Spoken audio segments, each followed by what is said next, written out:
Wrestling Podcast. Craig is over there. I am over here. Follow him at Craig Lagans. Follow me at DanLong83. Money in the Bank. We're going to talk about Money in the Bank. We have another, which I assume, because we're in a good month of wrestling stuff for Wrestling Historian. We also have Dark Side of the Ring to talk about. Let's talk about that first, since that's what we're talking about. We were off air. Dark Side of the Ring this week. Punisher jersey. Nice, Danielle says.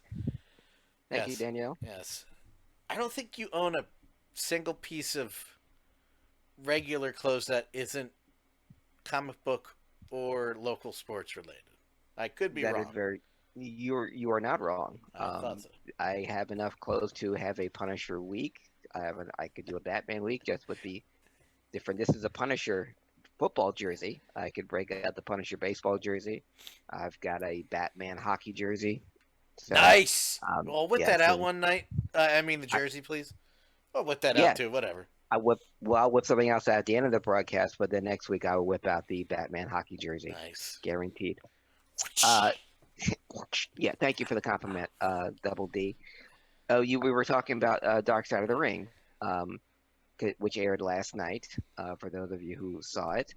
And this is a series that, excuse me, I've always loved and looked forward to. I was looking forward to this episode more than any other, almost as much as I was looking forward to the Von Erich saga and the Brawl for All and the Montreal Screwjob, because of my deep, long history with my favorite tag team of all time, the Road Warriors. Oh. I know my people that know me said, well, you always said, let me clarify, the Midnight Express is the best tag team of all time. My favorite tag team of all time is the Road Warriors. Gotcha. So I was looking forward to this more than any other. And we talked about it briefly. We touched upon it briefly before we went on the air. I was a little disappointed. And you pointed out, rightfully so, Dan, that Dark Side of the Ring, us as pure wrestling fans, we have to look at it through an audience of people that are probably seeing this for the first time, or from people that heard of the Road Warriors but weren't familiar with the Road Warriors story. And what I do applaud the Dark Side of the Ring, the creators and the producer, they focused on the death of Michael Hegstrand and all the leading up to that stuff I didn't know. Because I did know that he passed away kind of along the same lines that Eddie did. Yeah. He was finally clean and he was finally turned his life around in a positive way, but because the amount of damage he had already done to his heart, something as simple as like, I don't feel good, and he passed away, just like that. Not unlike Eddie, who had turned his life around and then brushing his teeth, didn't feel good. Yeah. My disappointment with the Dark Side of the Ring, being a huge Road Warrior fan, is how much they left out, and not just from because I would love to see more Georgia Championship Wrestling footage from their first match and from their early squashes. And they were in the AWA for 2 years. I would have loved to see some of the AWA footage, especially the Kurt Hennig footage where his head was caught in the ropes. Yeah, they And the skipped biggest over one, that, Dan, didn't they? It just occurred to me. yeah, They kind of were like, and then they went to the WCW, WWF. Wait, what? yeah, wait, yeah. There was like they were in the AWA, and it was there in the AWA when they kept making NWA dates. And they fought the NWA Tag Team Champions when they were the AWA champions. And I didn't know that was all Paul Ellering's deal. Yeah, When I Paul don't know. Ellering, it was him that booked the Road Warriors in different territories.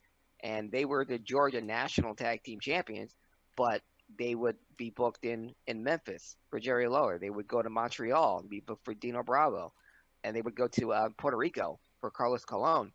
And they would appear in the AWA. And I didn't know that was all Paul Ellering's deal to keep them, because the Road Warriors were the tag team equivalent of Andre the Giant. They were the special attraction. Andre would come into a territory, would pop the territory because Andre was coming in. And you never seen anything like it. The Road Warriors were the tag team version of Andre because no one had ever seen anything like it. No crowd, no anything. So when the Road Warriors came to town, this is every town that Hogan wasn't in, the place would sell out because of the Road Warrior effect and the Road Warrior pop. Last thing before I turn it on to you, one of the things that disappointed me was Jim Cornette has been part of many different episodes, and particularly the David Schultz one, only because Jim knew David Schultz and where he grew up, and they knew the same people. But Jim Cornette went up against the Road Warriors more than anyone else, so why wasn't he in this episode? If you Oh you, wow. you Jim Cornette and the Midnight Express had more matches against the Road Warriors than if anyone knows those guys in and out of the ring and what they were like before a match and after a match, it would have been Jim Cornette. Yet he was nowhere to be found. I assume it's mostly because they got. Hey, Glow Sucks. Aaron's on again. Thank you for tuning in, sir. Some other guy said, "Hey to Craig." I don't recognize that name. I don't know who that is. It's okay. If I thought, I probably wouldn't recognize it. It's a. I think he's an English fella. I don't know who that is. I don't know anyone English who speaks English anyway. Yeah, no, only bad English. So Die Hard. No, that's Fifth Element. Sorry. Same actor. Yeah, Lilo Dallas Multipass. Yes, multipass. Yes, he knows it's a multipass. Aegon TV, how you doing? Aegon's on. I don't. I read that like I didn't know. Do Aegon. The very good Ghostbusters 2 reference. This is why I have this man on the show, because he knows what makes Daddy happy. I think because they got Darso and Koloff and all the guys that were actual friends, that they were kind of letting Cornette take a breather on this one. Okay. As Harry, by the way, the guy that I didn't recognize was Harry. I was being sarcastic. Harry says because those dark side people only like stirring the Cornette Russo crap. Probably. yeah, but I believe Jim Cornette could effectively talk about the Road Warriors without mentioning Vince Russo once. Yes, because literally Russo had nothing to do with the Road Warriors. With the Road Warriors. Well, except for that one thing that, we could talk and we're blue in the face about bad wrestling angles. I think the Road Warriors and Mike's alcohol and the Scott Hall stuff on Nitro, which was not both Russo. No. Were both in bad taste, even for 1998 standards. Addiction and alcohol and drug addiction and pill addiction, whatever addiction you might have.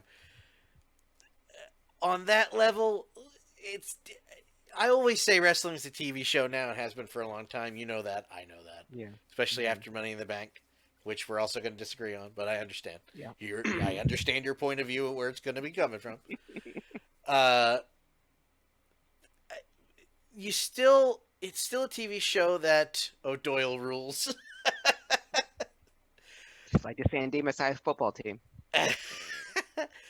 It's still in the guise of a sporting event. Yeah.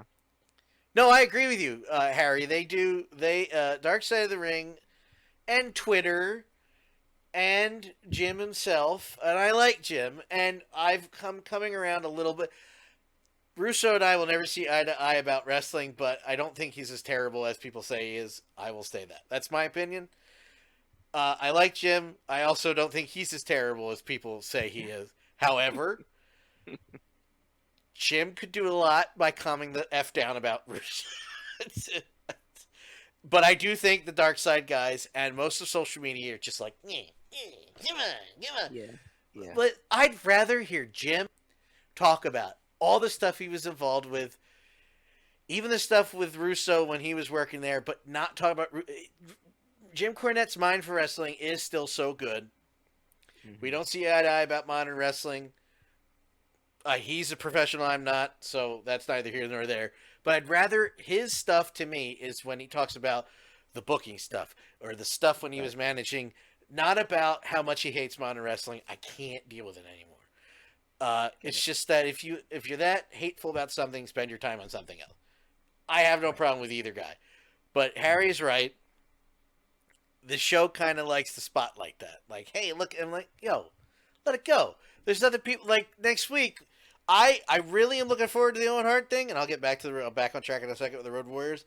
I'm really looking forward to how they tell this Owen Hart story, Yeah. I really feel there's gonna be about 10 minutes where Jim is just cursing about Russo, and I'm like, now's not the time. Yeah. With that being said, With that being said, I wait a was minute. Harry said that that's because Jim is obsessed with Russo as I am with possums. okay. Okay. Exactly. Um, Even Craig doesn't even know where to go with it. no. But I think back to the Jim Cornette thing. I think it was because they got their actual personal friends to be involved that they saved the camera time for them. Okay. I mean, if that's one theory. I mean, if that is the thing, I was interested to hear Oh his sure. opinions on the Road Warriors, and it still freaks me out seeing uh Nikita Koloff as Scott Simpson talk in perfect English because this was a guy that I was legitimately afraid of when he came out. He was a Russian Road Warrior, Eh. and they did spotlight what I said many times on this very podcast about I don't know the breeding what was in the water in Minnesota in the early 70s that Holy Jesus. all these guys grew up within a 20 block radius of each other, and they all the Road Warriors, Scott Norton, uh, Nikita Koloff, Rick Rude, uh, and Kurt Hennig all well except for Kurt Hennig, they all bounced at the same club Yeah. at different times, and Barry Darso as well. Just amazing how those guys and they all broke in together and they all found their own way. And but for one reason or another, they would find themselves back together again. The Road Warriors and then Darso and then Rude and they would all find varying degrees of success. So and Kurt Hennig chief among them. While those guys from that same area would just have a Minnesota was like the West Texas state of breeding pro wrestlers. Yeah. It just had a lot of the only other thing that got me was when Paul Ellering said that Oh. Hawk got the idea of Legion of Doom from He-Man. A the Oh. wrong What? yeah Yes, dude. Kelly and I were talking about this. It's like, wait a minute. Hold on. The Legion of Doom was not in. What? not That He-Man, doesn't make any yeah, goddamn sense. it was Super Friends. And also if you really want to get with folks who watch Dark Side of the Ring and don't know the Road Warriors, one of the things when I said at the top of the show that they left a lot of stuff out when the Road Warriors started in Georgia for Ole Anderson, um, it was the Road Warriors. Paul Ellering built a stable of the Road Warriors, the Spoiler, and Jake the Snake Roberts, and he called that stable the Legion of Doom. I So didn't know that's that. where it came from Oh and wow. that was in 1984. So the Oh. Legion of Doom wasn't just the Road Warriors; it was the name of Paul Ellering's stable, and it even included for a time King Kong Bundy was in the Legion of Doom Odd thing to until leave out. yeah, until King Kong Bundy was wrestling and Paul Ellering was his manager, commenting on Bundy at the time and said that the Legion would go broke on feeding Bundy because of his budget. And it got back to Bundy what Paul Ellering said. He turned on Paul Ellering and he teamed up with every person possible. King Kong Bundy did to go up against the Road Warriors because Paul Ellering had called him fat. So you had King Kong Bundy and Pez Wildly, King Kong Bundy and Ronnie Garvin, King Kong Bundy and Jay Youngblood, and finally King Kong Bundy and the Masked Superstar were the ones that beat the Road Warriors for the National Tag Team Championship, which enabled the Road Warriors to go to the AWA full time since they were already performing on AWA cards, even though they were an NWA tag team. The Road Warriors broke every type of rule or unwritten rule when it came to booking tag teams in a territory. Um, what I hoped that they would focus on was professional wrestling in the early '80s was such a boon, thanks uh, in one part to the popularity of Hulk Hogan in the WWF, thanks to a greater part because of the advent of cable TV. Now regional territories were now going nationwide, and they did correctly point that out in the Dark Side of the Ring how TBS was the first superstation. Yeah. So guys that were wrestling in Georgia, in this tiny little shoebox TV studio in Georgia, were being seen all across the country in record numbers. So when you put the Road Warriors on there, and a tag team that no one had ever seen before. Two muscle-bound guys, and um, Joe Laurinaitis pointed out, usually just a small guy and a big guy. One guy would be the strength guy, one guy would be the speed guy. Now you got two strength guys that would attack their opponents before the bell, which is something that you would use for feuds at the end for a blow-off feud. The guys would attack their opponent before the bell. Faces would attack the heels. That was what you would do in your revenge match, in your blow-off feud. The Road Warriors are doing it before every single match. And to the point where when they would go to house shows, they'd run to the ring at breakneck speed to the tune of Iron Man and just run into the ring and beat the piss out of their opponents. And the crowd, namely me, would go crazy. And this would be repeated in every show that they would go in every territory. The Road Warriors are going to be there. Oh my God, we got to go. You haven't seen these guys? Oh man, we got to go. You got to see these. And then Iron Man starts, and the whole crowd is up, standing, and clapping in unison. And when the Tame Iommi drum beat kicks in, the guitar first, and then the drum beat kicks in, and they're running to the ring, everyone's going nuts. And the only reason they stopped running toward the ring because the crowd was so big, and the aisleways went really wide, got to really small because the crowd was pushing in the guardrails so much it made the aisles really small. They had to start walking because between the security and the Road Warriors themselves, they had no room to run. That's how popular they were. That's how a happening it was to see the Road Warriors. So from 83 to 86, the Road Warriors were the team, the biggest attraction in professional wrestling. And when they signed with the AWA, and they were drawing crowds there, they hadn't had crowds since Hogan left. Now it was only 2 years apart. Can you imagine if Vern Gagne had a brain in his head and kept the belt on Hogan, and you would have Hulk Hogan and the Road Warriors in the same territory at the same time? License to print money right there. Heads would explode, Yeah. especially in the ring. But yeah, they were greener than grass, and yeah, their first match they were given the national tag team belts, and said, "Hey, tell them you won in a tournament." And they left out the part. It was because if Matt Bourne hadn't got arrested, Matt Bourne and Arn Anderson were supposed to be the national tag team champions. Wow. And Wow. because of Matt Bourne's arrest, they needed a tag team and they needed it quick. So Ole Anderson you get that guy and get that other guy that looks like you, and you're going to be the Road Warriors.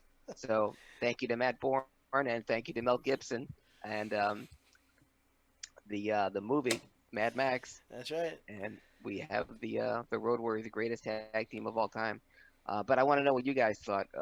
If for those of you who were or were not Road Warrior fans, if the show did anything for you, or if it filled in any blanks, or it made you realize how big they were. Nothing for me. It was another week where I was like, yeah, it was a good show, but I got all that already. I know. Yeah.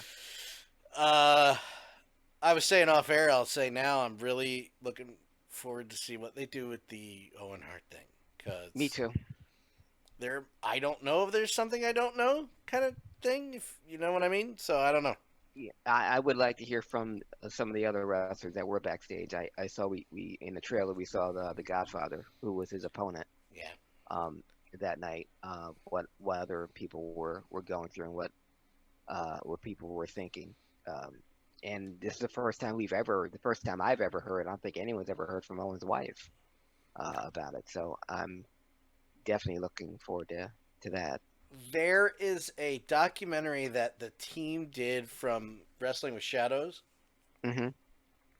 There's a documentary they did that aired on A&D years after that she was on, and it was very much. It was very good, the documentary. Mm-hmm. So, and she was featured on it, and of course she was broken up. Like, still about it. It's sure. I don't think that's one thing. It's something you don't get over, especially the way it happened. Mm-hmm. Man, it'll be. I don't know what else you could do to make the WWE look like the garbage people that they are as far as management, but I Yeah, mean, and it's with Owen's death, it's just like with anything else, with especially with that, what makes it so hard to swallow, not because that it happened, it is because even all this time later, we still don't know who's to blame. Everyone's pointing the finger at everyone else, but unfortunately, the person that does know what happened that night can't tell us what happened well, I guess it that night. all depends on how do you place blame. Yeah, Do you place blame on the person in the rig? Do you place blame on the people that put him in the rig? yeah, because they will point out, and rightfully so, that Owen did that, rehearsed the move twice that day, the day of the pay-per-view, without incident. But he did it without the blue blazer costume on. Yeah. So was it the costume? Was it the so again, we're right back to square one. Who obviously we want to blame someone because a man lost his life for no reason, but we don't know who, and we don't know why. So I'll definitely be looking forward to that. And now I'm even sadder because that's going to be the season finale of Dark Side of the Ring. So we won't have any more episodes. And in my head, one of the things that kept me up was like, well, what else can they do? What are there any stories out there that? Sure. And they could do it virtually. You can get somebody on Zoom, set up a virtual background, and do an interview and produce it with the same footage. You know, something can be Mhm. done. This Oh, may not be the end. the Bash at the Beach, Hogan turning or Hall and Nash going to Oh, the birth of WCW. the NWO, or get Sting in Yeah, there and talk yeah, about how it was originally going to be Sting, and Sting was like, I don't know about Eh, that.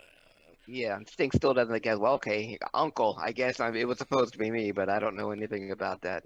Like, okay, Very, I'm very glad it was Hogan, yes, not Sting. it worked.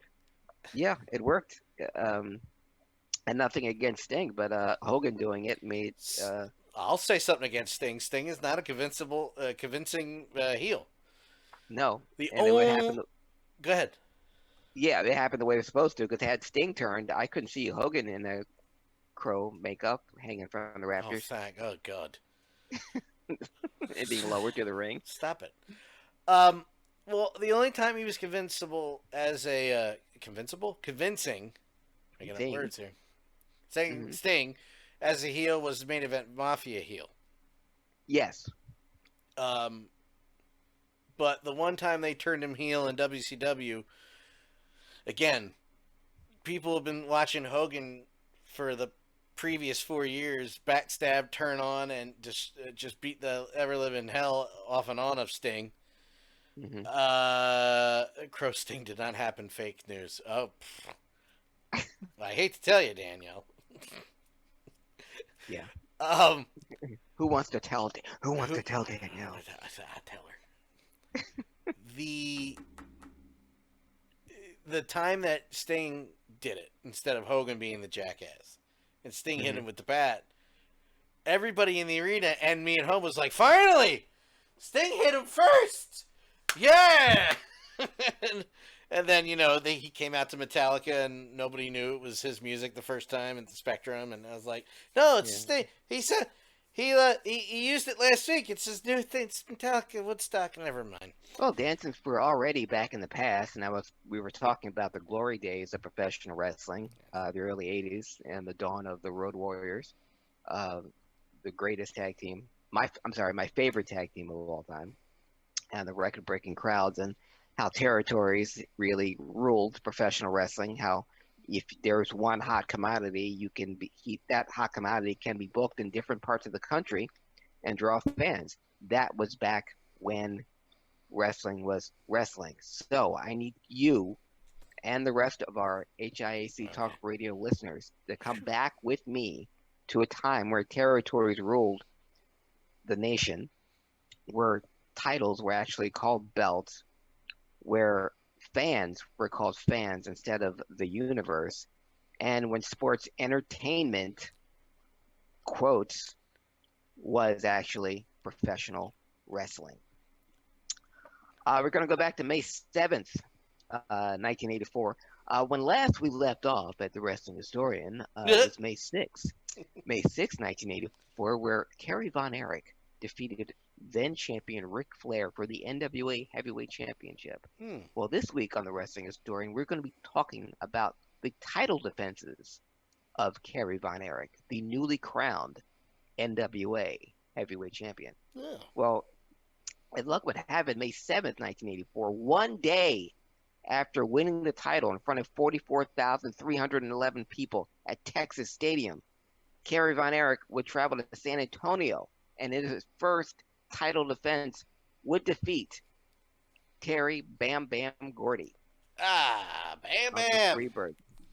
Bam Bam, and of all things, in a crazy pin, Bam Bam came off the top rope trying to hit Kerry with a flying body press that Kerry rolled through and pinned the biggest and baddest Freebird of them all to win his first title defense of the NWA Heavyweight Championship. Before you go on, Mhm. I was talking about how Rev, what's going on? Thank you for joining. What up, Rev? Man, really. Also, Danielle said, as far as the Crow sting, I know what happened. I just choose not to believe it. Well, believe it. Oh, well, believe it. Believe Sorry. it or not. As far as Terry Gordy, speaking of chronological, I just passed the ECW episode where he debuted in ECW. Yeah. God damn it! I forgot how good he looked when he came back. Yeah. Holy shit! That was like a new person. Exactly. And it's like the speed he has. You can't teach it, and you have it or you don't. And I've always said on this podcast, and anyone who would listen, pound for pound, Terry Gordy was the quickest big man in the history of professional wrestling. Yeah. The speed, anyone who weighs that much, who can move that fast, and even Terry Gordy in ECW, Terry Gordy, when he was teamed up with Steve Williams, that Terry Gordy was still light years over 300-pounder guys today that can move. So Terry Gordy coming off the top rope in 1984 was really, look now, can you believe that a 300-pounder came off the ropes? But for Terry Gordy, nah. I just, knowing that it was so close to his death, like inching closer to the end for him. Yeah. The man looked like he was light years away, even the shape he was in when he was in World Class. Yeah. I guess I just remembered it differently or didn't remember, but he came out, I was like, oh my God, he's going to kill. Damn.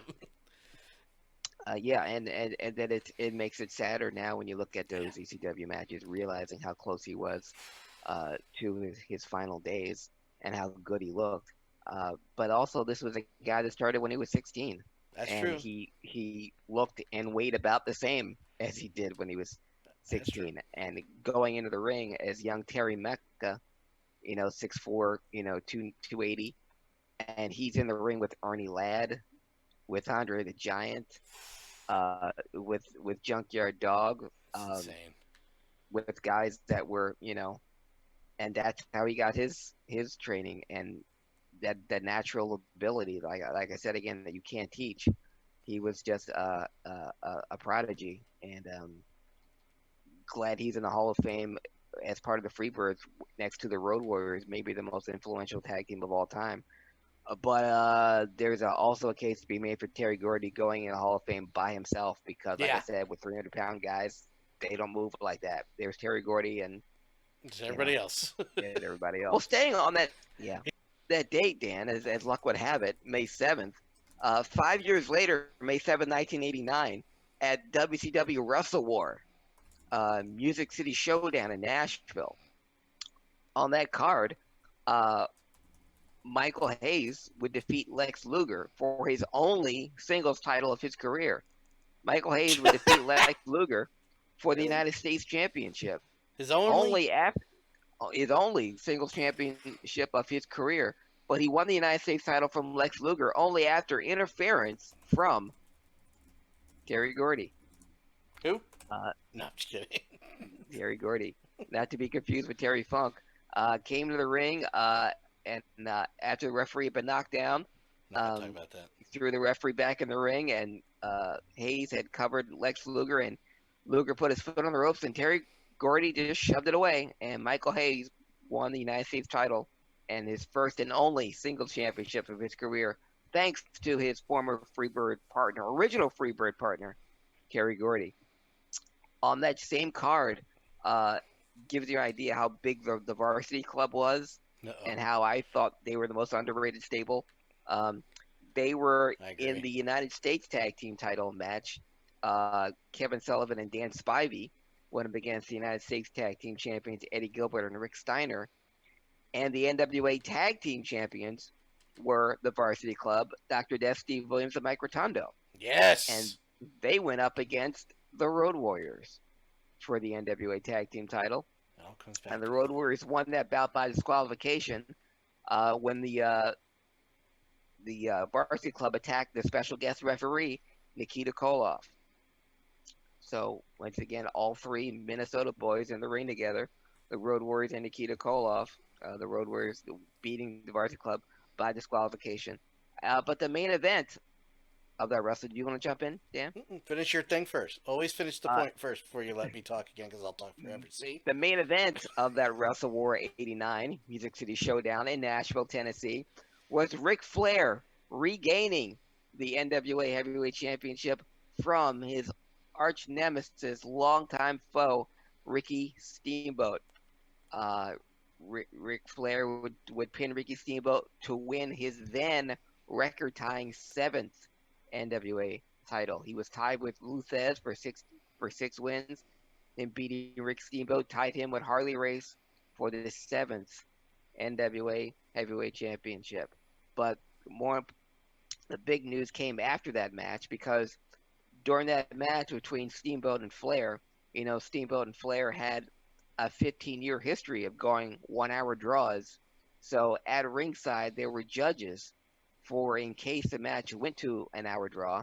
The judges would consist of 3 former NWA champions, Pat O'Connor, Lou Thesz, and Terry Funk. Jeez. And it was after the match that Ric Flair won that Terry Funk came into the ring to congratulate Ric Flair and then offhandedly ask for a title match. Flair kind of shrugged him off, saying that now that Terry Funk was a big movie star, Terry Funk at this point had appeared in movies like Roadhouse and Roadhouse. Paradise And Roadhouse. And Paradise Alley. Let's be fair. He's in movies like Paradise Alley and Roadhouse and Roadhouse. And he was in some. Yeah, he was. It was another movie. Okay, I apologize. But anyway, he'd been in Hollywood. But then Funk no Roddy Piper. Kind of shrugged it off and then attacked Ric Flair. And Good. then power drive him on the table out there. Good. Shut up, Rick. And then that would put Ric Flair out of action for 2 months, and that would start a second almost resurgence in the career of Terry Funk. Yeah, man. 14 years after he was first NWA champion. It's like the second resurgence of 8. But this, some would say, Dan, this would be the biggest, because it was this feud with Terry Funk. I mean, this feud with Ric Flair, Terry Funk's feud with Ric Flair, that would Terry Funk would ride this wave for another 2 years when he would arrive in ECW. Yeah, man. So this was only 2 years away from him appearing and becoming a staple of this new fledgling indie company called ECW. But it started May 7th, 1989, when after Ric Flair regained the NWA title, Terry Funk turned on Ric Flair. Just want to take this time, the opportunity to thank Rise Up Gaming, RIZE Up Gaming, for hosting the show on their channel on Twitch. Thank you very much. Follow them also. I realized, Dan, that I want Chris Jericho to do the voiceover for almost any doc on Earth, now that you got me addicted to those damn Dark Side of the Ring stuff. I was thinking the same thing. He's actually very good at that. And it's also nice that it's a voice in wrestling, voicing a wrestling documentary.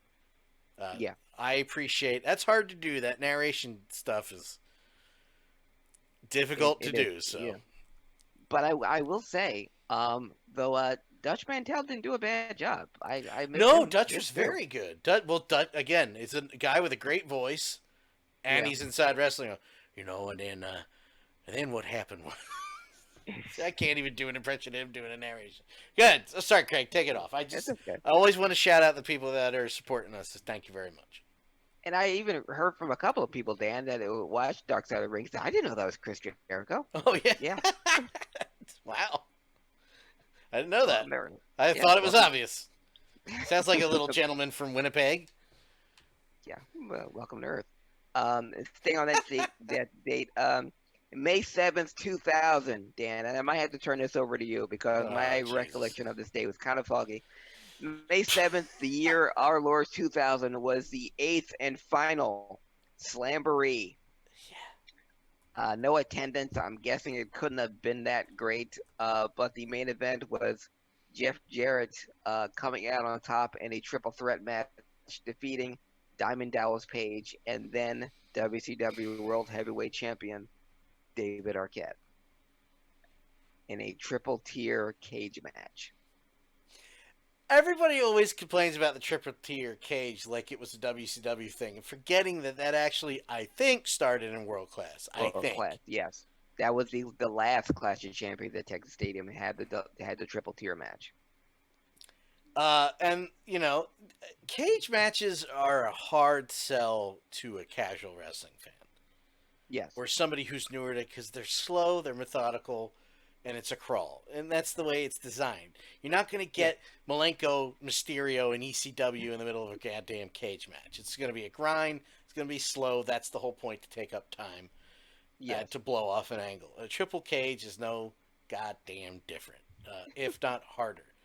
And this one was no exception, as it was garbage. They did the spot where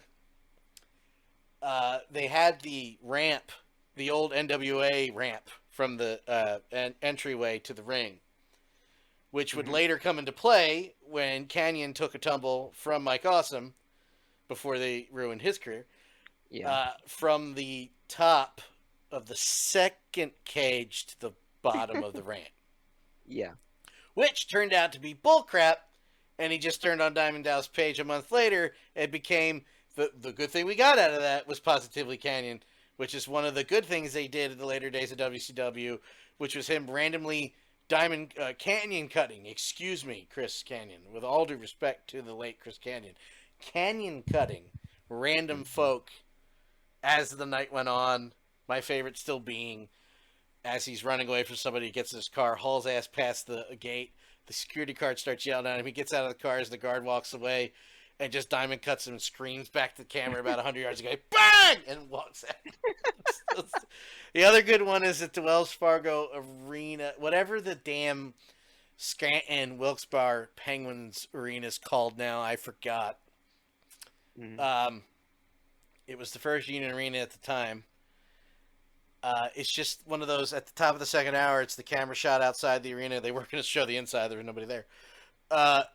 It's the random camera shot panning the outside of the arena. Some dude's walking in the snow. You just see Kanyon run on camera. Diamond cut him, do the bang, and then Kanyon cut him, do the bang, and then run off. Yeah. So the one thing we got out of Slamboree 2000 was that, because the other thing we got was the fat chick thriller in Mike Awesome. We don't want to talk about that. There's not much else on this show that it was one. I don't even remember this version of Sting versus Vampiro. Okay. Slamboree's May. So May great. 8th. So the May Human 7th, Torch okay. the Human Torch match is the month after this, Okay. where Sting jumped off the top on fire. The only good thing, the only memory I have of this show is the cage looked good. Again, the triple cage it's been done before, so that was all the new guys. Well, they're doing that stupid triple cage from the movie. I'm like, trust me, it didn't get invented in that goddamn movie, so don't worry about it. Yeah. It's another show on top of 20 too many that I have to listen to Mark Madden do commentary. Which, by hour one, doesn't it seem to you that most announcers working with him are kind of like tired of his S by it? Yeah, Like, oh God, shut up, Mark. he's an acquired taste. Anyway, that was Oh, the attendance. yeah. What was the attendance? Hold on. I just want to hold on. Man, okay, so here's the thing. It's a year after Owen Hart. It's at the same arena, Kemper Arena. There's 7,165. Kemper Arena's capacity at the time was 19.5. Okay, Yeah, it's not nah, not good. good. Okay, well, I'll show you later on in this segment what a difference a year makes. Oh, yeah. Uh, May 8th, 2002. May Oh, Jesus. 2002 was the a press release came out on this date, May 8th, 2002, officially announcing a weekly series of pay-per-view wrestling events every Wednesday. Oh. The series will be called NWA ATNA. Total Nonstop Action. That's right. You know, taking me back to that, I ordered them for about a year. I was on board those pay per views. Or was it a year it lasted? I lasted about a year ordering those, and then they started airing stuff on Fox Sports, maybe 2 years, Hmm. and then I stopped ordering.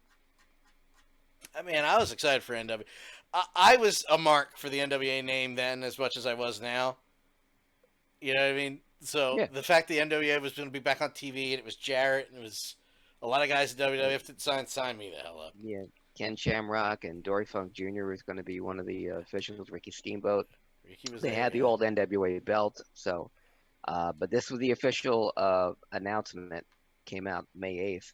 Uh, Obviously, TNA wouldn't debut for until June, but Yeah, the good official stuff. press release came out May 8th, 2002. This weekly series of weekly pay-per-views every Wednesday, called NWA Total Nonstop Action. Amazing.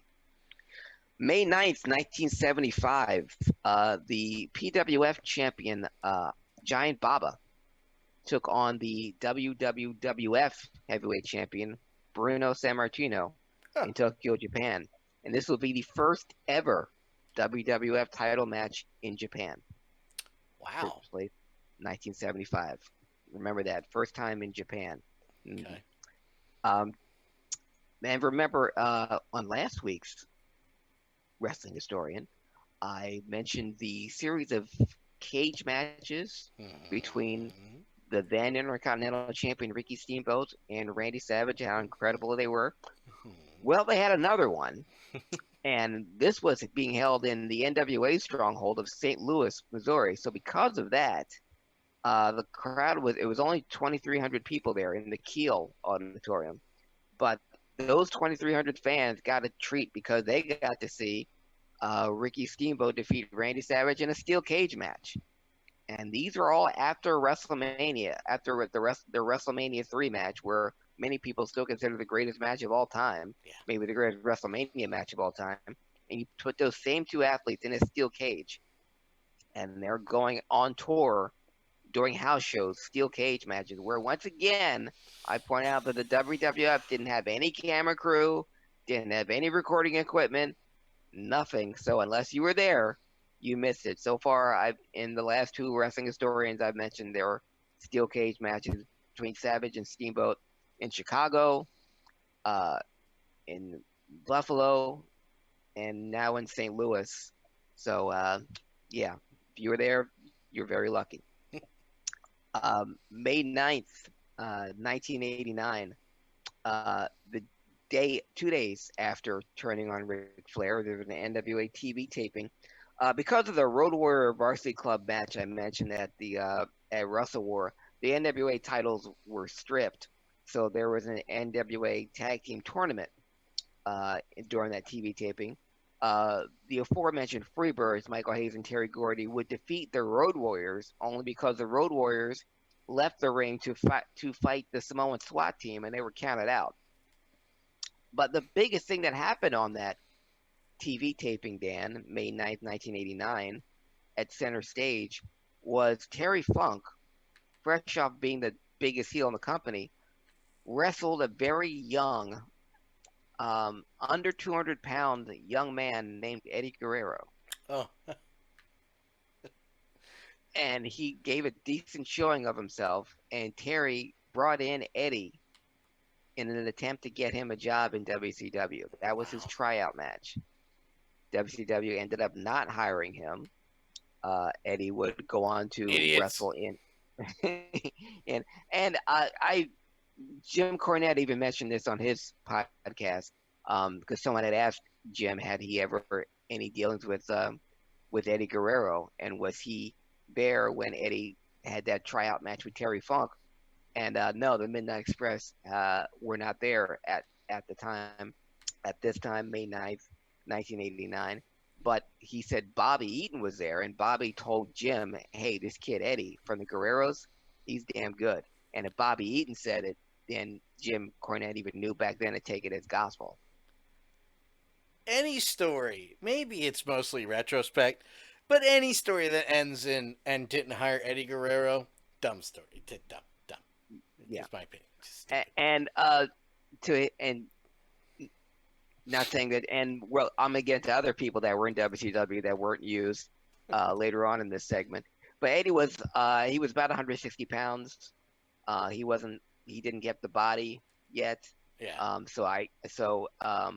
I think at that time being hired for WCW would not have done him any good. He would have been a perennial job guy, and with the people that were coming after him, I don't see. I think that was the best thing that could have happened to him.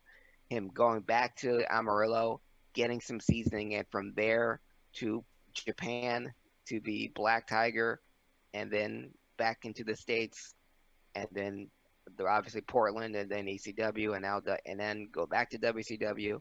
So, but 1989, Terry Funk brought him in as a for a tryout match, Terry Funk, and man. Terry sold for him accordingly. And the match is out there. But if you want to see I need to see Eddie it. Guerrero's first match in WCW took place May 9th, 1989. I'd love to see that. Yeah, I have to look that up Yeah. later.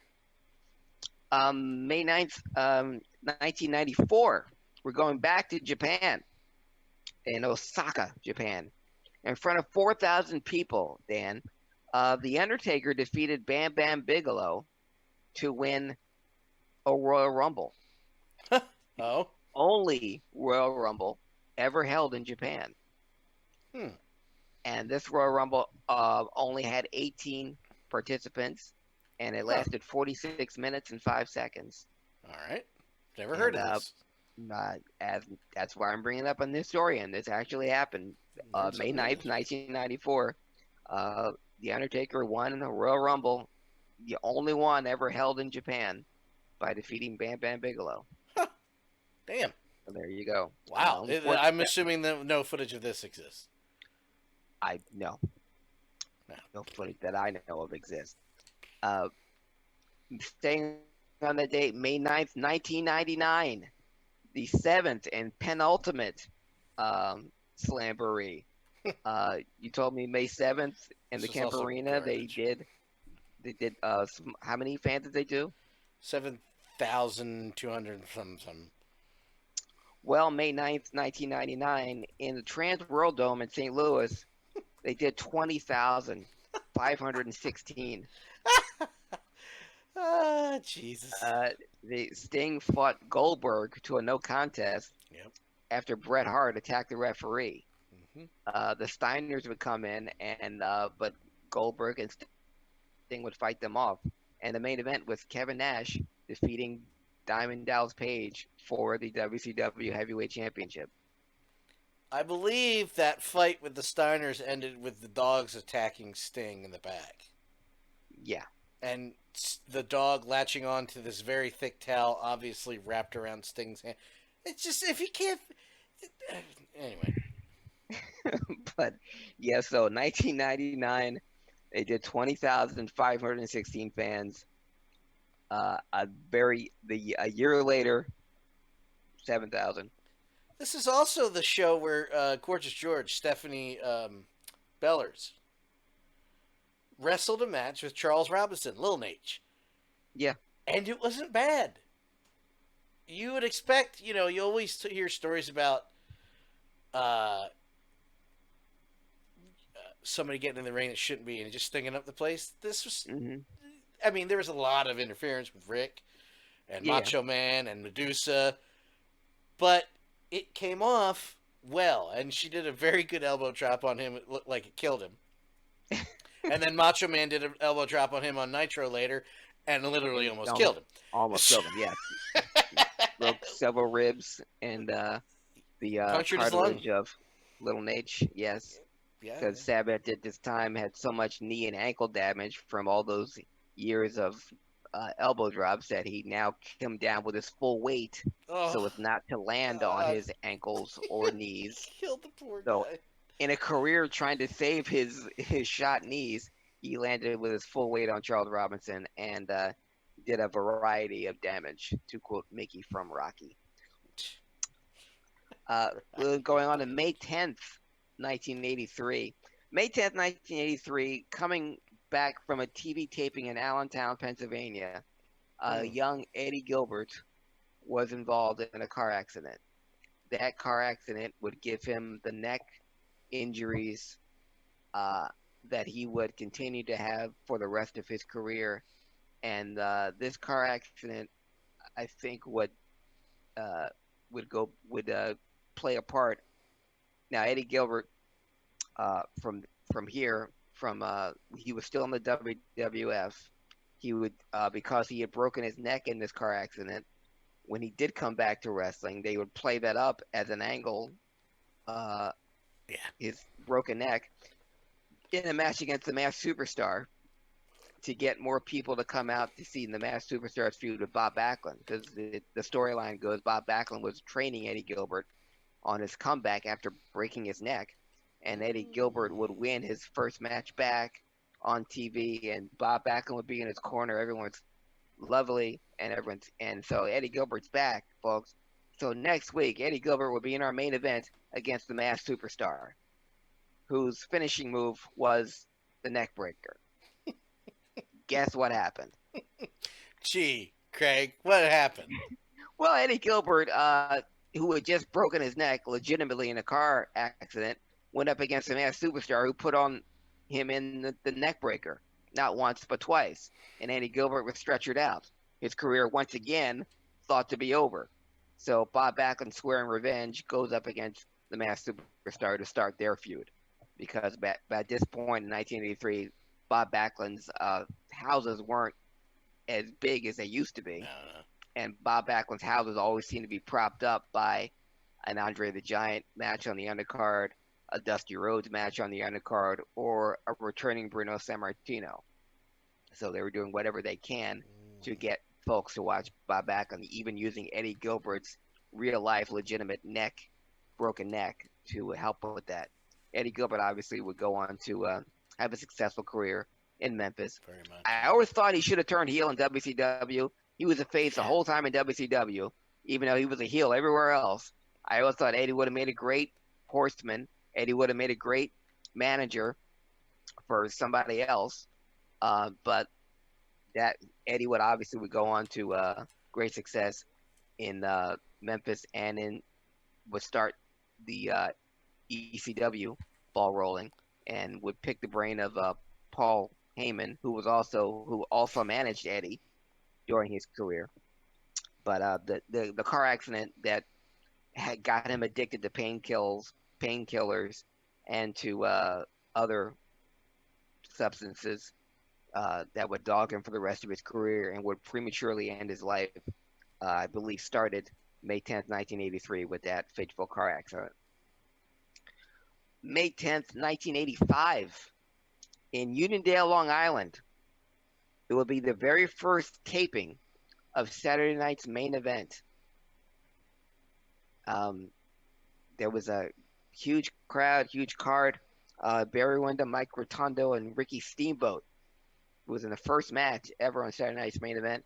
They went up against Iron Sheik, Nikolai Volkov, and George the Animal Steel, managed by Fred Blassie. But because George the Animal Steel was so wild and crazy, he turned on Volkov and Iron Sheik and aligned himself with Captain Lou Albano, who was managing Barry Windham and Mike Rotundo and Ricky Steamboat.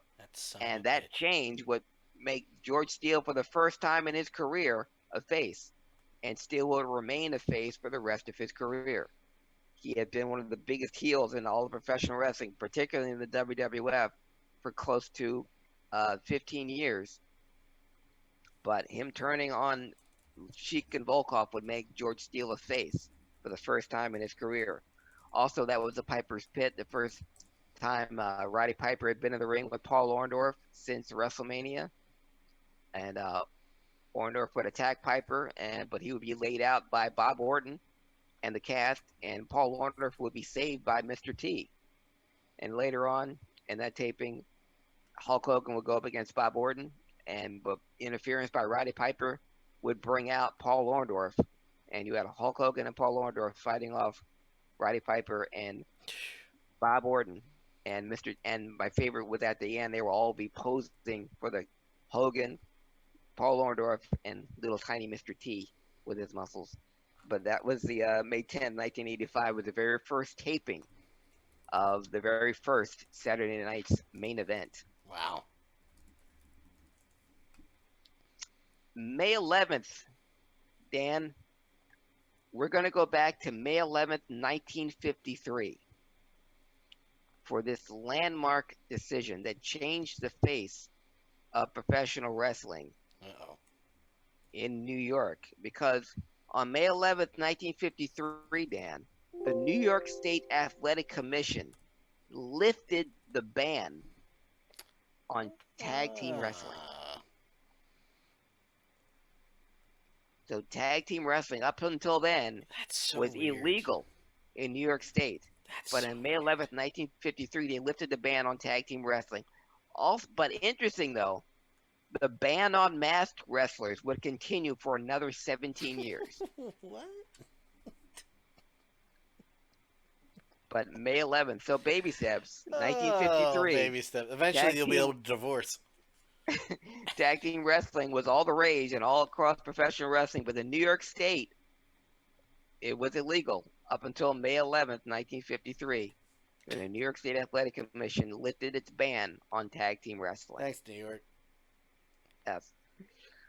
Continuing on with the Kerry Von Erich NWA title defense tour, May 11th, 1984, Kerry Von Erich would once again pin Ric Flair in Dallas for his NWA title defense. And one day after the taping, May 11th, 1985, WWF Saturday Night's Main Event would air on NBC. Nice. Saturday night, the first time wrestling was on network TV in 34 years. And when it aired, to the strains of Obsession by Animotion, me and the rest of the world were captivated by Saturday Night's Main Event, coming off the heels of WrestleMania. It aired May 11th, 1985, and did an 8.8 rating.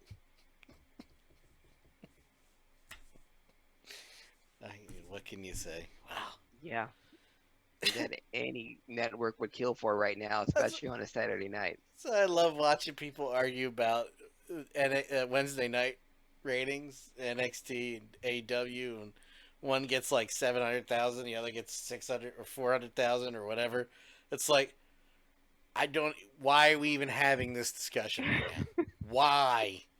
The world's changed. Why? Unreal.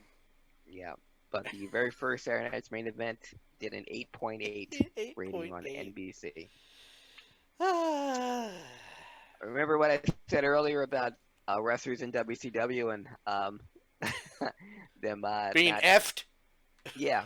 Well, I sent you this tweet earlier in the week, or it might have been last week, but May 11th, 1995, at a TV taping, Randy Savage pinned Stunning Steve Austin in 2 minutes and 19 seconds. Pinned him flat. Might as well have been a 2-minute squash. But I tweeted you at the time this was the beginning of the Hogan effect. Hogan would bring in all of his buddies into WCW, and they would pin and just humiliate the other WCW, the homegrown WCW members. So guys like Savage, Hacksaw Duggan would come in and beat guys like Stunning Steve Austin, Arn Anderson, people that had been in WCW for years, and just punk them out. Well, this particular squash that even bugged me way back then, 25 years ago. Also a tidbit I did not know. What? What you're about to say? Yeah. Randy Savage would pin Steve Austin in 2 minutes and 19 seconds. Um, and Austin would tear his tricep during this match.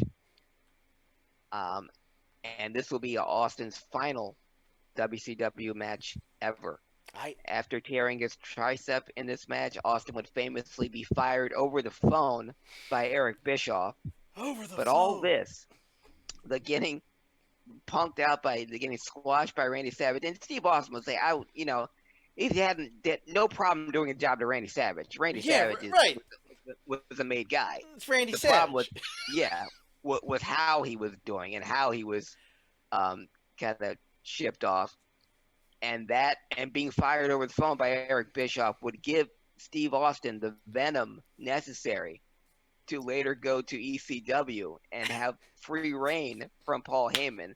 Those interviews and his time in ECW would fuel his debut in WWF, which would later go on. So that same venom he got from WCW, he would infuse in the Rattlesnake years later. Two things. How many times can we say in Vince McMahon and Eric Bischoff's case that they created something without knowing it and not doing it on purpose? The shoot, the Bret Hart thing created Mr. McMahon. Hmm. Uh, Eric created basically Stone Cold Steve Austin. Let's just say it. I mean, Yeah. not Eric didn't create it. The cause and effect was Austin was like, "Okay, mother effer," that changed everything. Um, two things about Steve Austin. Hmm.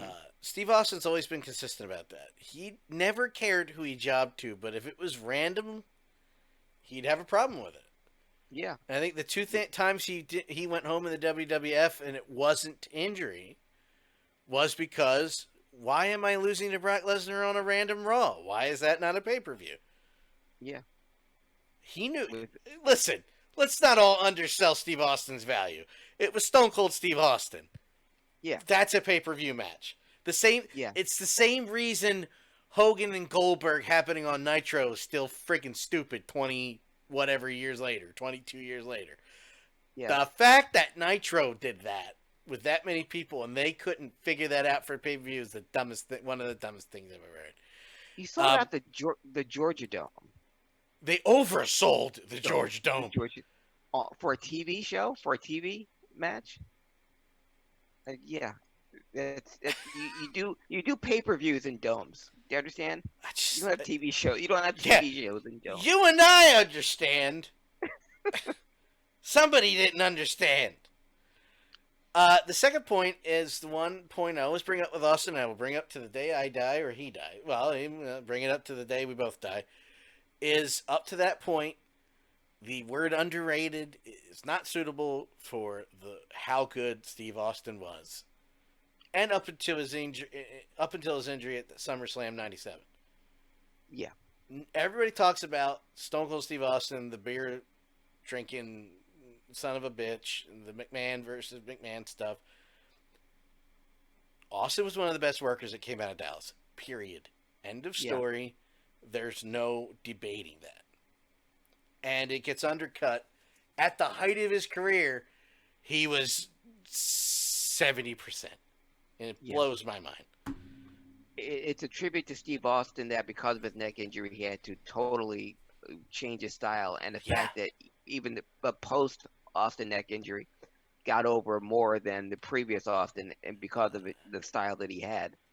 But the Steve Austin before the neck injury, the stunning Steve Austin in WCW, the guy that went 30 minutes with Ricky Steamboat, with Barry Windham, You barely was the touch it. best, and hung with Ric Flair. That's the Steve Austin that you put him in the ring in WWF without a neck injury, you would have seen some all-time classic matches. And and Austin, and even going back, Mick Foley said of all things when he was wrestling in Dallas, Yeah. and the Dying Games of World Class. After the matches were over, they bring out guys that were trying out for Chris Adams Wrestling School, and he would look at him and he could just tell right away, oh, this guy's this guy's a dud. But And he what a kept saying teacher, that. by the way. What? What a teacher, by the way.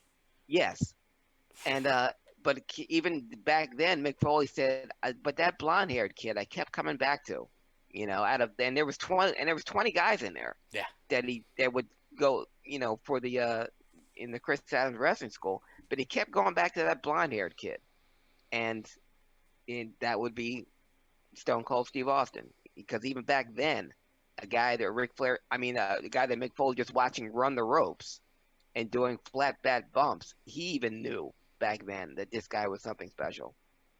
Uh, which brings me to that same day, 2 years later, 2 years Ugh. after Stunning Steve Austin had his last match in WCW, Stone Cold Steve Austin was main eventing WWF In Your House, subtitled A Cold Day in Hell. Oh.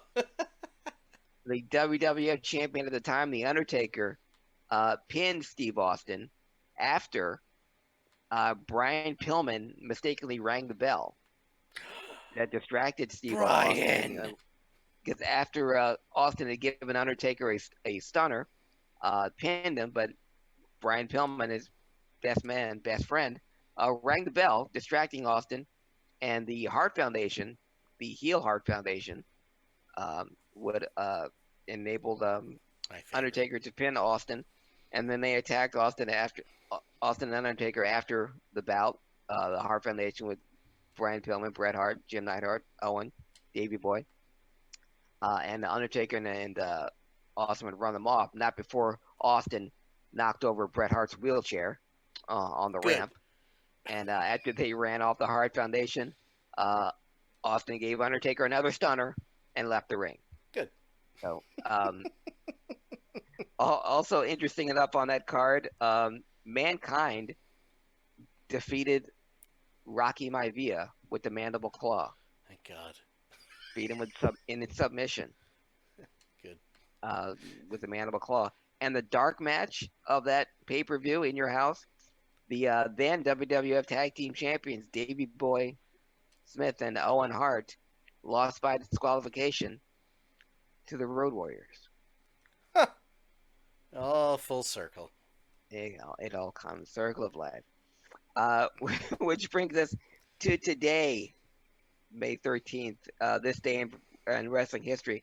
Staying on the Kerry Von Erich NWA title defense tour. Thing, Bajik. May 13th, 1984, Kerry Von Erich went to Ocala, Florida, and defeated Mike Rotundo. Kerry Von Erich survived the airplane spin and pinned Mike Rotundo, making Mike Rotundo the only wrestler in professional wrestling history to receive an NWA title shot against Harley Race, Ric Flair, and Kerry Von Erich. Interesting. Yes. That's a stat I did not know either. I'm learning all kinds of new stuff tonight. I had this segment, baby. I like it. I like when I'm like, I don't know that. Unlike everybody else on the internet, and I get blamed for this for some reason. Unlike other people on the internet who are like, oh no, I knew that. I don't care if I learn new. Hey, I learn new stuff. Oh shit, I didn't know that. I'm leaving that in. I'm not editing that. No.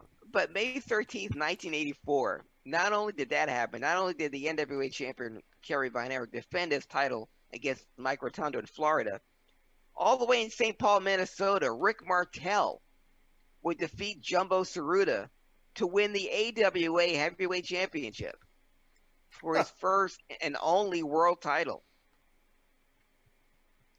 So, NWA champion title defense in Florida. The AWA title changed hands in St. Paul, Minnesota. Rick Martel would become the AWA Heavyweight Champion. And on that same day, Dan, Jim Crockett Promotions in the NWA ran 3 different shows. One in Roanoke, Virginia in the afternoon, one in Toronto that night, and the same one in Richmond, Virginia that night. Is that elsewhere? Elsewhere. So you had Jim Crockett ran 3 shows in Roanoke, Toronto, and Richmond, all that same day. In the Roanoke and Richmond shows, you had Junkyard Dog fighting Tully Blanchard for the NWA TV belt. Wow. And Ricky Steamboat defended the United States Championship against Dick Slater. Wow. Damn. Yeah. That's how popular wrestling was in 1984. All over the country. Yeah, so when people say wrestling is not what it used to be, most people are not like, modern wrestling sucks. Literally, the numbers are not the same. I wish it was, because Yeah. indie wrestling, even when Dean started this podcast with Hmm. with me and Mark Go Thompson, even in 2012, indie wrestling was not on the terms that it was now. I, Yeah. indie wrestling's got a lot of good things to offer, especially in the DC area. And if you don't, But that was in 1984, and in 1988, wrestling was still at a premium when it came to different parts of the country. In 1988, the NWA had a tournament to crown the new United States champion. Dusty Rhodes had been stripped of the United States title, and in Houston, Texas, Barry Windham defeated the aforementioned Nikita Koloff in the finals to be crowned the new United States champion. On that same day, the WWF had shows in Buffalo and in Omaha, Nebraska on the same day. In Buffalo, you had Strike Force going up against Demolition, God damn! and a tag team main event of the Ultimate Warrior and Hacksaw Jim Duggan going up against Hercules Hernandez and Andre the Giant. Wow! Wow! And in Omaha, Nebraska, that same day, you had Jake the Snake Roberts going against Rick Rude and Randy Savage defending the WWF Heavyweight title against Ted DiBiase. And also because it was in Omaha, the old AWA stomping grounds, Mm-mm. Bobby Heenan put on the tights to do a job for Coco Beware. Wow! I didn't know that. Yes, I have no doubt that Heenan bumped his ass off, sold Coco like $1 million. Oh man! But because of the so many of the sellouts that Bobby Heenan has had in Omaha, Nebraska, again an AWA stronghold, Bobby went back and put the tights on, and I'm sure it gave the fans that were there quite a thrill. But that was in 1988. You had shows in Omaha, Buffalo, and Houston, Texas, all at the same time. I said it last week or the week before that, and I'll say it again. And I regret not saying this. And those who know will absolutely agree, and tell those who disagree with me that they're wrong. Bobby Heenan was one of the best bumpers, best workers in wrestling history as well. Bobby Heenan was so great at everything, and you know, one I agree wholeheartedly. We've said this many times that Bobby Heenan was the best worker and best bumper. It's odd that the manager and Bobby Heenan managed so many great wrestlers. Bobby was better than 95% of the guys that he managed. Outside of Ray Stevens and Ric Flair, Bobby Heenan was a better wrestler than I think anyone he managed. very few. There is a select few. Yes, you are correct. There's a select few. I'm trying to say yes. I agree. I agree. Keep going. Never Yeah, mind. I I mean you agree could with put you. Ray Stevens, Kurt Hennig, and Ric Flair, the No, no, people that I, he I, managed. I, I 100% agree with you. I was trying to say that I agreed with you, and it ended up sounding like I was disagreeing with you. That's not the case. No, never mind. No, I'll shut up. uh, and Jim Ross, he probably said it best. Whatever Bobby wanted, if Bobby wanted to be a wrestler, he would have been the best. If Bobby just wanted to be a manager, he would have been the best. If he wanted to be just a color commentator, he would have been the best. If Bobby wanted to be a stand-up comedian, he would have been the best He because was. there wasn't anything in the scope of professional wrestling that Bobby Heenan did not excel at. Nobody else can say that. Ric Flair can say, "Oh, I would have been a great manager." No, not as good as Bobby. No, no, no, no, no, No, Rick no, no. Steamboat, as great as he is, I could be a better commentator. No, not as good as Bobby. I love you, Rick, but no. No, Bobby Heenan was just, yeah, there was no one better. Have you ever heard of somebody coming out and having a mean word to say about him legitimately, not a work? Um, And are they idiots? No, and I know there's people that he didn't get along with, Yeah, but even the people he didn't get along with, he still worked. He and Hogan never saw eye to eye, but they that's true. made Yeah, tons of money together, but he never. I starting in don't the think I've AWA. heard. Go ahead. I thought it was the end of the sentence. We froze for a second. No, and Rick Rude. But what he said about Rick Rude was just odd because, he said that I heard him on a couple different occasions in the different Interesting. interviews. He said Rick Rude hated having a manager. What was odd about it is that Rick Rude had a manager everywhere he appeared. Starting in Memphis with Jimmy Hart, and Yeah. then he had Percy Pringle in Florida in World Class, and he Right. had Paul Lee in WCW, and Paul Jones in the NWA. Huh. What I think why Heenan said that Rick Rude not wanting a manager, I don't think Rick Rude wanted Bobby Heenan as his manager Oh. because Bobby Heenan was a better talker than Rude, and every manager that Rude had, save for maybe Paul Lee, he was the better spokesperson. So when he said Rick Rude hated having a manager, I don't think Rick Rude liked having Bobby Heenan as a manager, Gotcha. only because Heenan had the spotlight. I get it. Yeah, but those are the only people that I know would have a Sure. that had a issue with Heenan. But other than that, no. Wow. Yeah. The thing on this date, May 13th, 1995, 25 years ago today, Dan, was the last ever wrestling event at the old Boston Garden. Ah. Okay. Boston Good. Good Garden, riddance. I mentioned Omaha, Nebraska being an AWA stronghold. Boston Garden has long been a WWF Okay. stronghold. And in 1995, in the final event in the Boston Garden, they brought back Tony Gurria, George Steele, Arnold Skaaland, Killer Kowalski, Chief Jay Strongbow, and Vince McMahon himself was there. Unfortunately, because of the talent they had back then, they didn't really. They had to bring back all those old timers because people that were most associated with the Boston Garden, namely Bruno Sammartino and even Hulk Hogan to a lesser degree, weren't there. Yeah. Hogan obviously was in WCW, and Bruno at this point wanted nothing to do with the WWF. Hmm. And the main event was the then WWF champion and lowest earning uh, WWF champion Oh yeah. ever, Diesel, uh, defeated Psycho Sid in the main event. But the guest referee was Gorilla Monsoon. Poor, poor Kevin. Yeah, who was Oh. a long time stalwart in Boston Garden. The Boston Garden up to that time had been in operation since 1928, Yeah. I know. and that Boston was Bruins. the Blah, blah. final event in Boston Garden, I should say. And now we know it's the Fleet Center and the TD Center, but the Boston Garden had its final event on this date 25 years ago, May 13th, 1995. I'm And glad. Good that riddance.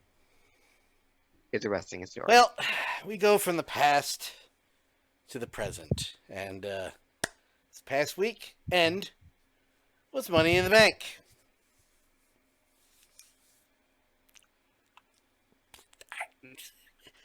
I just show it was different.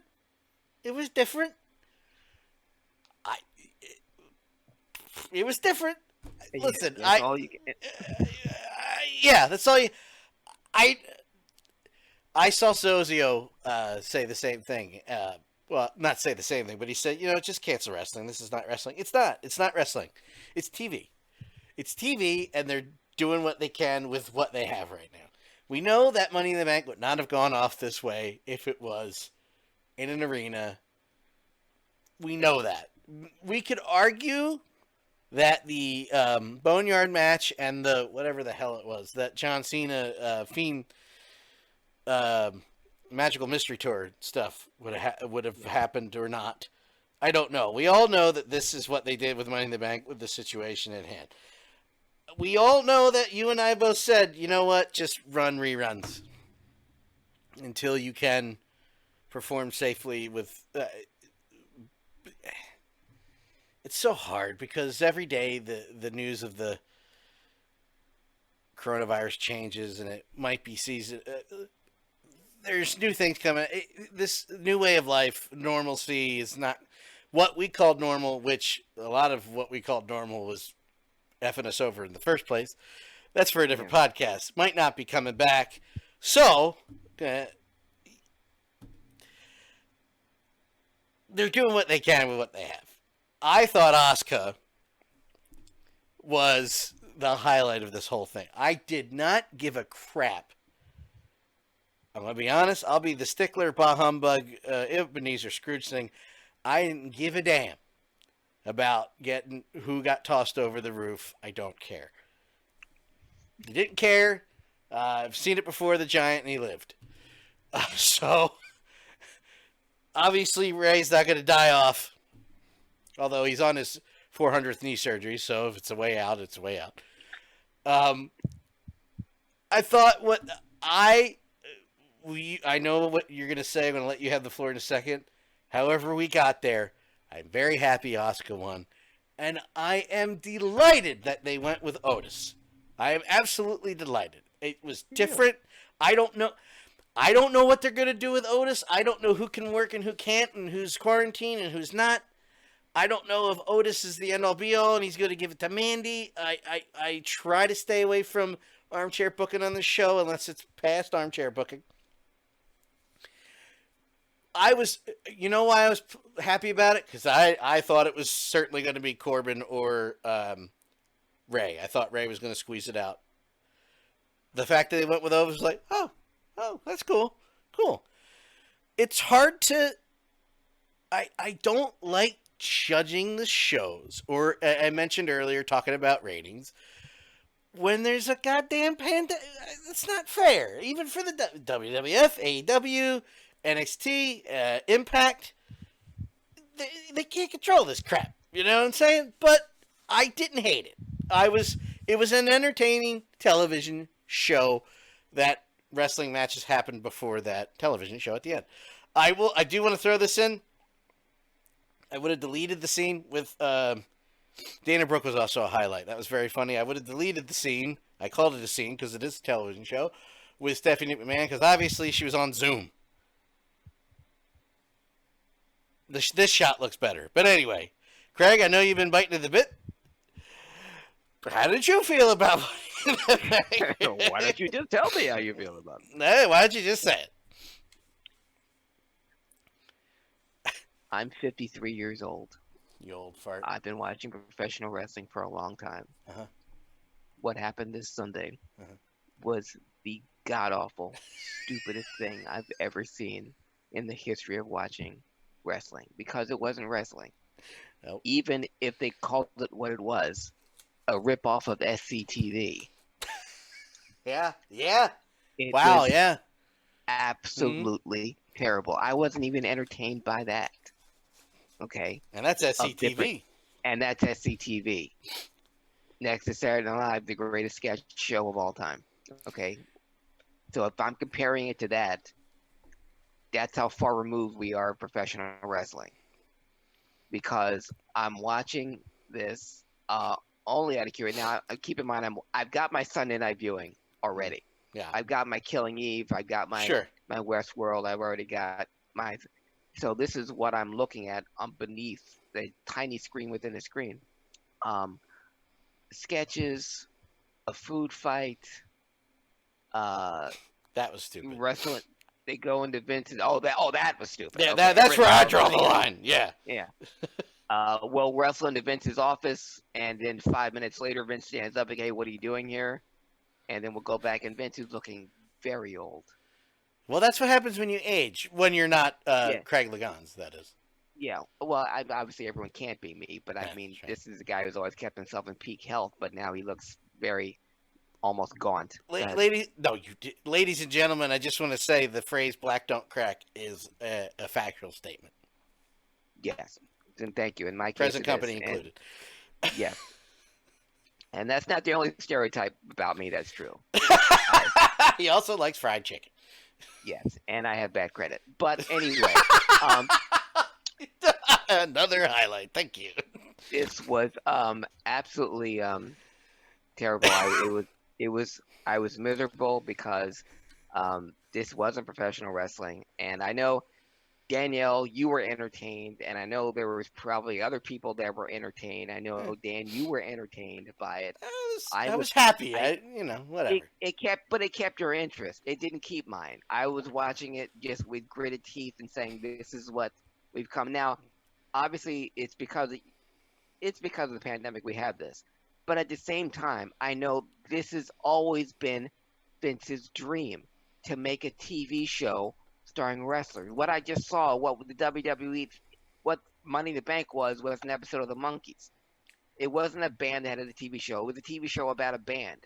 We saw a TV show about some wrestlers trying to go up a four-story building. Okay, why there was a fight to get into an elevator where you could have ran up the steps and got there, and why every floor there had to be a different scene, different sketch, was absolutely ridiculous. The whole thing was ridiculous. Um, like you, I don't know what they're going to do with Otis. Mm. I would have preferred Aleister Black. I don't know what the weight is on his push. Well, he's dead. He's the Oh yeah, well They're all dead. and the same Rey Mysterio who got flung off a building, but yet was on Monday Night Raw the very next day. Not Did a he just scratch come on him. stepping down the ring like Giant, going, "I'm not dead"? Yeah. So stupid. No, the whole thing was incredibly stupid. It's embarrassing. Tom Segura called pro wrestling fans the R word over the weekend, saying anyone watches this is stupid. I normally I would jump all over that, but right now I can't because I feel like an R word watching this, or for anyone that thinks that this is Hold on a second. what You brought up Tom Segura, and R word withstanding, because me personally, I've been called that word and the longer F word all my life for liking wrestling. Oh, you like wrestling. You're ridiculous. I still love you, Craig, says Danielle. Thank you, Danielle. Yeah, don't flatter Danielle. Trust me, he doesn't need it. Um, I've been called that name because of many things I'm not going to go into in this podcast. I can't open up because I'm not allowed, because Harry will make fun of me. Because he's a child. Um, so in that way, it has no effect on me. I understand how. Wow, Danielle, I just saw your other text. We're going to skip that one. I understand how it upsets and affects other people who are not used to it or don't want to be called that word. I don't take that away from them. But then I think about some of the interactions I've had in and around wrestling, and I go, I wasn't mad at Tom. No. We could debate forever about words and their effect. I just think about George Carlin, and I think perhaps you should just take away the effect of that word, which is how I feel about those words when somebody tries to use them around me. I'm like, whatever. But I will defend you if that offends you. You get what I mean? I do. But I understand your point. Is my go around is I understand your point. I wouldn't have gone that hard about it. No. Real Mama Eagle, thank you for lurking. I saw you in there. That's why I wanted to say hi, and I appreciate you as always. Thank you very much. Appreciate you. Also follow Real Mama Eagle on Twitch. It's very her streams are so much fun, and everybody in there is so nice and very interactive. And I suggest you follow them, just like Rev and Rise Up Gaming, Aegon, Little Wooly, Undead Lords, who's on. I don't think she sleeps, but that's not. Well, she's the Undead Lord, so I guess she doesn't sleep. She doesn't need to sleep. So there you go. But anyway, Craig. Yes. The matches, the wrestling matches that happened before that, since somebody was stealing your login, did you see any of the matches? The Drew McIntyre, Seth Rollins. The Drew McIntyre Seth Rollins was the best match on the card because you're two guys that actually know how they go and what they're doing. I still feel incredibly bad every time I see Drew McIntyre because I really, really sincerely hope when we all go back to normal and we have big crowds and everyone flocking back to see live events, so then the WWE could have crowds like I talked about in the Wrestling Historian, where places were packed just to see wrestling because they missed it so much. Because he definitely deserves a lot of he definitely deserves his time in Yeah, the spotlight. absolutely. And his match with Seth was the best one out of the matches I saw. If we can skip over to Monday night, um, and that Rey Mysterio is just fine and dandy. Uh, and Asuka was the best part of the That's women's bout, and having her as champion anyway. I hope that's the way they were going I anyway, hope since so, Asuka please.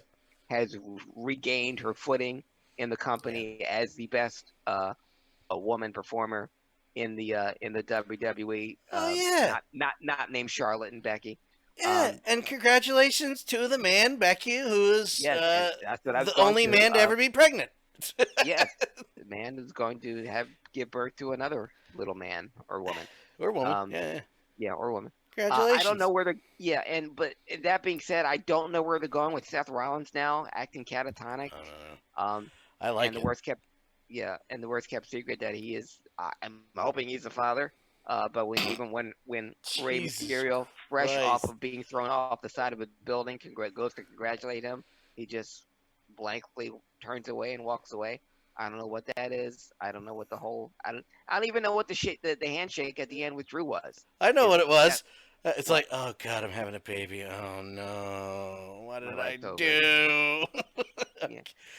But uh, my good. go ahead. No, finish. Go No, ahead, because we're running along. my only problem with the W. I mean, there's so many problems with, but one of the biggest things from a professional wrestling standpoint, who are the bad guys and who are the good guys? Who are the Oh, I don't faces know. and who are the heels? I don't care. A basketball. I went to watch a professional wrestling match and a basketball game broke out Yeah. between the Viking Raiders and the Street Profits. It's gone down to this. Please, I beseech you. If this goes on for another month, show the best of the WWE. Get the guys. I don't know if any of you saw this on YouTube. They had Hulk and The Rock talk about their WrestleMania match at the Sky Dome. That was great. Having Yeah. the two guys talk. Do that. Take any of the thousands of great matches you have in your library. Have the 2 or 4 people talk about it. Edge and Christian, the Dudleys, talk about any of the ladder matches while we're watching that. My only issue is much like, again, another podcast, but I am going to throw this out here. Much like the government just watching us figure stuff out and them not doing anything during a pandemic, Vince would do the same thing. If these people don't work, they're not getting paid. That's my only caveat to the whole thing of what you just said.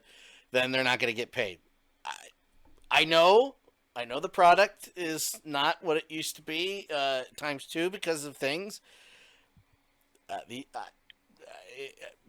billions of dollars apparently means he doesn't really have billions of dollars and he can't pay anybody if they're not working. Never asked for a handout in my life. I don't want to hear that leftist, rightist crap. Stop with that as well. Left and right. Let's take care of each other because the freaking owners and governors and leaders are not going to help us. So that's my only thing is then who's going to pay these people? I get it. And they don't have to be the whole show about that. It's a Sure. 3-hour show, so like you could have wrestling the first 2 hours, or just 1 hour 30 minutes devoted to an old match with. If anything, proved that Raw does not need to be 3 hours other than for the advertising money. It's a goddamn pandemic. My God, I've watched the Hulu episode version only of it recently. I don't need to see 3 hours. I'm too old. You know, and But if that you're being, too old, yeah, if you're too old, well, no, because physically you're younger than I am, so it doesn't count. Um, it's true. with that being said, sir, Yeah.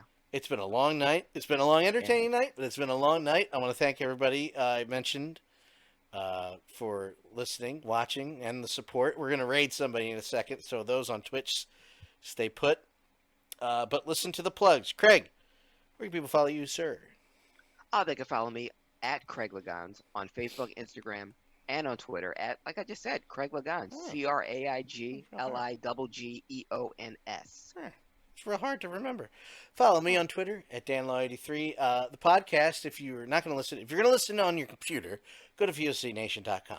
If you're going to listen on your iPhone or your Android phone, go to your podcast app and type in VOC Nation Radio, or go to YouTube .com/danlaw83 until Rev yells at me again, or just watch the replay on Twitch. At where? At danlaw83. For Craig Lagans, I am the above average comedian Dan Calachico. We will see you next time. Have a good one.